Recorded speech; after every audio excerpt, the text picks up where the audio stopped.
Գառնիի տաճարը գտնվում է Կոտայքի մարզի Գառնի գյուղում։ Այս յուրօրինակ կառույցը հելլենիստական և հայկական մշակույթների ու ճարտարապետության լավագույն համադրությունն է։ Մասնագետները կարծում են, որ Գառնու հեթանոսական տաճարը նվիրված է եղել հեթանոս արևի աստված Արեգ Միհրին, ով համարվում էր հայ արքա Տրթատ առաջինի հովանավոր աստվածը։ Տրամաբանական է, որ Տրթատն իր գահակալությունից հետո Գառնի գյուղում կառուցել է իր հովանավոր աստծուն նվիրված տաճար։ Միհրի անունից է ծագել հայոց հեթանոսական սրբավայրերին տրվող Մեհյան անվանումը։ Ըստ պատմական փաստարկների, երբ Տրթատ առաջինը Հռոմում գահադրվելուց հետո վերադառնում է Հայաստան, 66 թվականին սկսում է զբաղվել ակտիվ շինարարական աշխատանքներով։ Նա վերանորոգում է Գառնիի ամրոցն ու այնտեղ էլ կառուցում է Գառնիի տաճարը, արքունական բաղնիքը, իսկ 7-րդ դարում կառուցվում է նաև Սուրբ Սիոն եկեղեցին։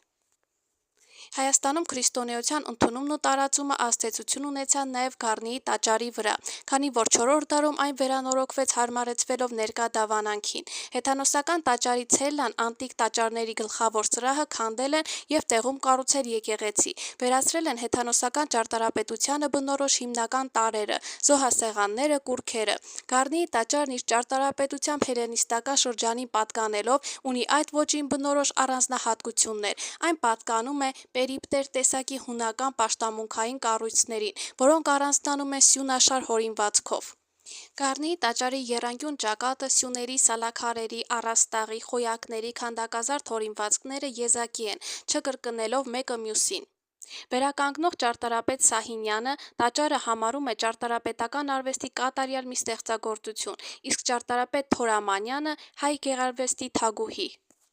Տաճարի 24 սյուները խորհրդանշում են օրվա 24 ժամերը, իսկ տաճար տանող աստիճաններն այնքան խոշոր են և դժվար մագրցելի, որ վերև հասնելուց հետո դժվար է պատկերացնել, որ ընդամենը 9 աստիճան ես բարձրացել։ Աստիճանների բարձրությունը ևս պատահական չէ։ Նույնիսկ ամենաթիքնեղ և բարձրահասակ մարդը բարձրանալով տաճար ստիպված է խոնարհվել ամեն աստիճանի հետ։ Աստիճանների հանդիսավոր վերելքը պահանջում է դանդաղ, վեհապանծ ռիթմ։ Անհնար է վազել բարձր աստիճաններով, ստիպված ես խոնարհվել ու խորհել։